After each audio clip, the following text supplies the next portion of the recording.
Hey guys, right, today I'm going to remove these front forks with the wheel and everything connected. So basically I just want to slide this whole front assembly, just slide it out the bottom. I've got a mate here today, Mark. He doesn't know yet, but I'm going to get him to give me a hand. He just needs to steady the bike for me. Sometimes you just need a bit of help, even though it's a bike. But still, there's a bit of weight in it. It's still got all the engine and stuff on, so I'll get Mark to give me just a quick hand while he's here. And we'll drop the front end out of it, and then I can then disassemble it, and then start to, because I want to do the wheels, make them clean them all up and stuff. So we'll do that, and then I can move on and do other things. Eventually I'll take the engine out, but I figure that if I take the front end out now, it exposes the oil cooler. I can undo the oil cooler, remove it, and then get to the manifold. And once I get the manifold off, at the moment the jack's sitting on it, but once I get the manifold off, then I can remove the engine, and then I'm getting pretty close to a bare. The rest of it on the back is pretty easy, just unbolting a few things. The whole back assembly. Which way do you want me to go? Just for. Okay, so here we go. We're going to basically drop this front wheel over the edge, and that'll allow me to slide the forks out. Mark's down the other end. He's just going to guide it, make sure that that jack stays on and that it doesn't come off the two things at the back there. We're good. We're good.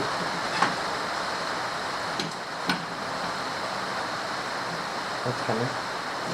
There we go. One whole assembly.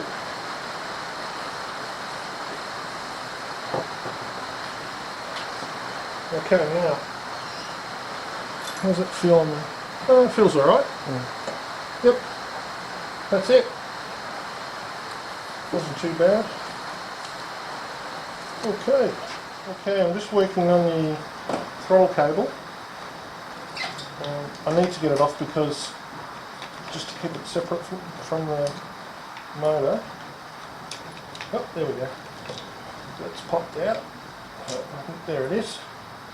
It's the throttle cable. That's the one I said that I've got to replace, because it's, see here, it's where it was doing quite a tight bend like that, and it's just got a bit shitty on the end. So I'll have a good look at it to make sure, but I'm pretty sure I'm going to replace that. Now, one of my tricks is that over the years I've learnt, so I've taken that off the handlebar here, but what I'm going to do is, that's the other one, I'm going to screw it back together, and that's just so I don't lose the nuts and bolts, even though I have my little system in my bucket. I just find it's better to do it this way. It takes a little bit more time. Oh, getting old. Takes a little bit more time, but you don't have to go searching for stuff then.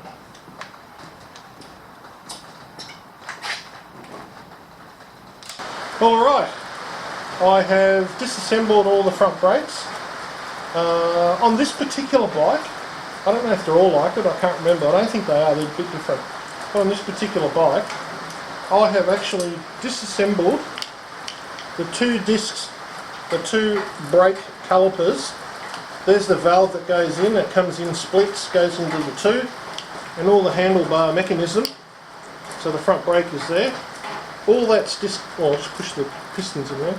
All that's disconnected, but still I could refit that on the bike without bleeding the brakes, and it would work again, because I haven't broken the system yet.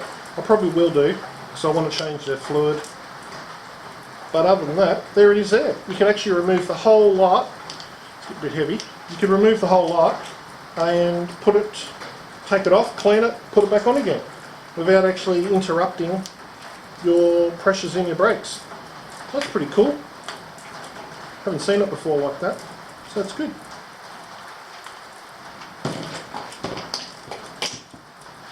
Right, so now that's that throttle cable we talked about.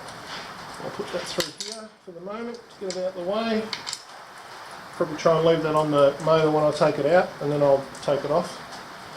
So a little bit of wiring here that's left. That also can poke through. The only bit of wiring inside there. is to the coils. So what I'll do, disconnect that one. There's the plug for that one. There's something else. Okay. Oh, I see. They've both got their negatives, which have got to be undone. So that's okay. I'll do that in a minute.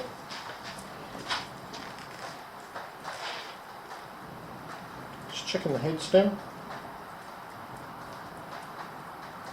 Doesn't feel like any playing there. So I will probably not replace any bearings, but what I'll do is I'll take it out, clean off the oil that's there, have a good look at the bearing, because they do feel okay, repack them and then put them back in again. So there's no playing in this thing at all. Just put a bit of pressure on it, on diagonals. There's no.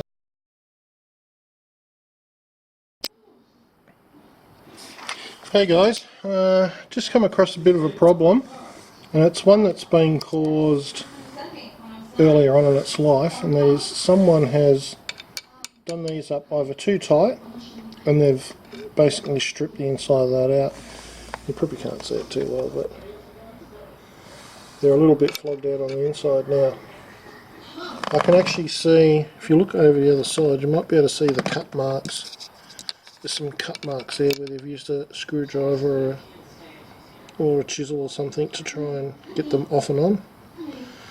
So that's no good.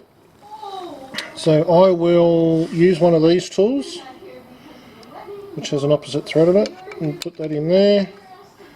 We hammer it in, and then it should undo hopefully. So I'll put the camera down for a sec, give it a whack, and then hopefully we'll get it while I'll show you. Okay.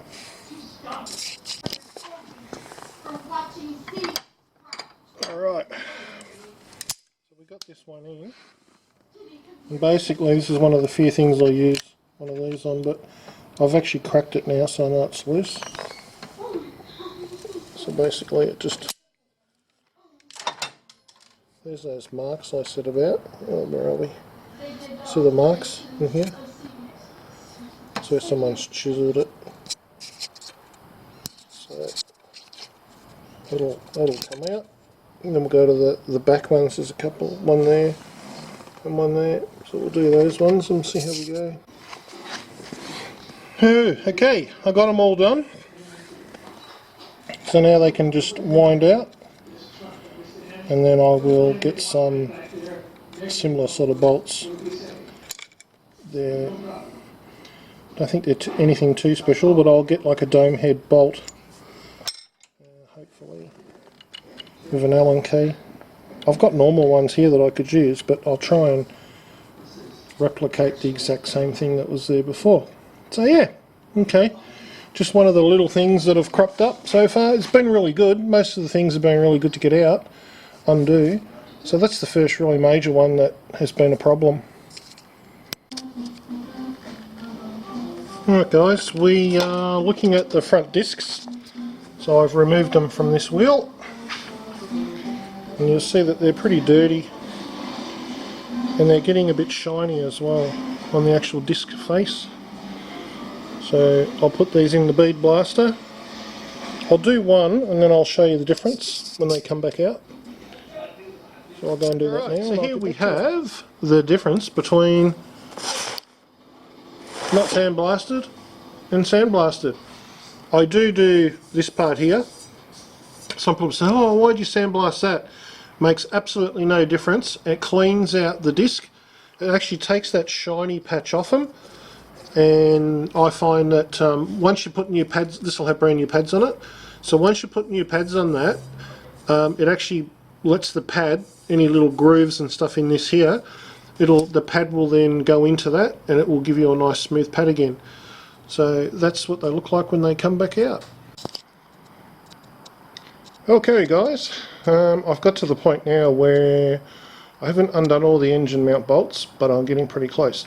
But as you can see, I've now got it supported on my little crane. The front end's obviously gone now, and it's pretty much all the wiring's done. If you can see in there, that box section that goes across there, that's for the air cleaners and the trumpets. That's been taken out. So the engine's pretty close. I've got to undo the frame and a couple of bolts holding it in, and it should be ready to come out. Now, like I said, I'm not actually doing anything to the engine other than cleaning it. That's going to come out, and I'm going to swing it from there straight across onto there.